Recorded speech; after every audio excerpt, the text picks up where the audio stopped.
గృహలక్ష్మి పథకంలో ఎంపిక చేసిన లబ్ధిదారులను ఇందిరమ్మ ఇళ్ల జాబితాలో చేర్చాలని మాజీ ఎమ్మెల్యే చెల్ల ధర్మారెడ్డి డిమాండ్ చేశారు. వారికి వెంటనే బిల్లులు చెల్లించాలని కోరారు. పార్టీలకు అతీతంగా లబ్ధిదారులను ఎంపిక చేసి మంజూరు పత్రాలు అందజేశామని తెలిపారు. ఉన్న ఇళ్లను కూల్చేసి అప్పో సొప్పో చేసి నూతన ఇళ్లను నిర్మించుకుంటున్న లబ్ధిదారులను ఇళ్లను రద్దు చేయడం సరికాదని ధర్మారెడ్డి చెప్పారు.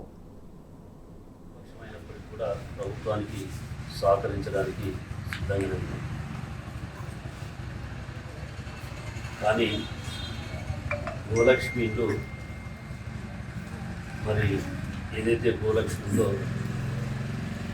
ఒక పేదవాడిని గుర్తించి ఇల్లు ఇవ్వడం జరిగింది.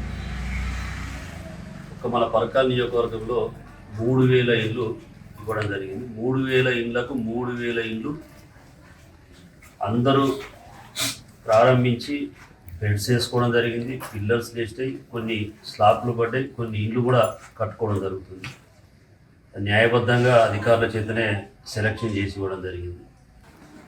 చాలా మంది పాపం ఇల్లు లేక ఉన్న గుడిసెను, ఉన్న పెంకుటిల్లును, ఉన్న రేకుల షెడ్డును ఇప్పి ఇల్లు మొదలు పెట్టుకున్నారు.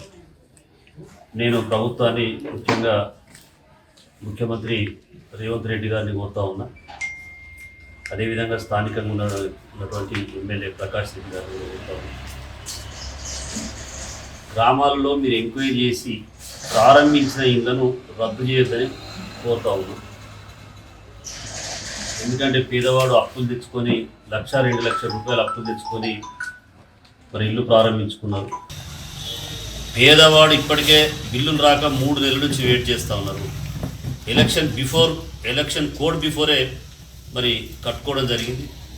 ఒక నెల 15 కోడ్ అయిపోయింది. ఇప్పటికి ఎలక్షన్స్ అయిపోయి నెల అయింది. వాటి బిల్లుల ఊసెత్తుతలేరు, వాటిని మాట్లాడడం లేదు. నేను జిల్లా కలెక్టర్ గారిని కూడా కోరుతా ఉన్నా, మీరు ఏదైతే అప్పుడు అధికారికంగా మీరు ఆర్డర్ ఇచ్చి మరి ప్రొసీడింగ్ ఇచ్చి ముందుకు తీసుకెళ్ళో వారికి న్యాయం జరిగే విధంగా కలెక్టర్ గారు కూడా చేయాలని చెప్పి కోరుతా ఉన్నాం. అవును, ఇప్పుడున్న గృహలక్ష్మి పేరు మార్చుకొని ఇందిరమ్మ ఇల్లు పెట్టుకోండి, మీకు కాదను. పేర్లు మార్చుకోవడానికి, పేర్లు మార్పించుకోవడానికి, మీ బొమ్మలు పెట్టుకోవడానికి మార్చుకోండి, కాదని లేదు. పేదవాడిని కడుపు కొడితే మాత్రం ఊరుకునేది లేదు.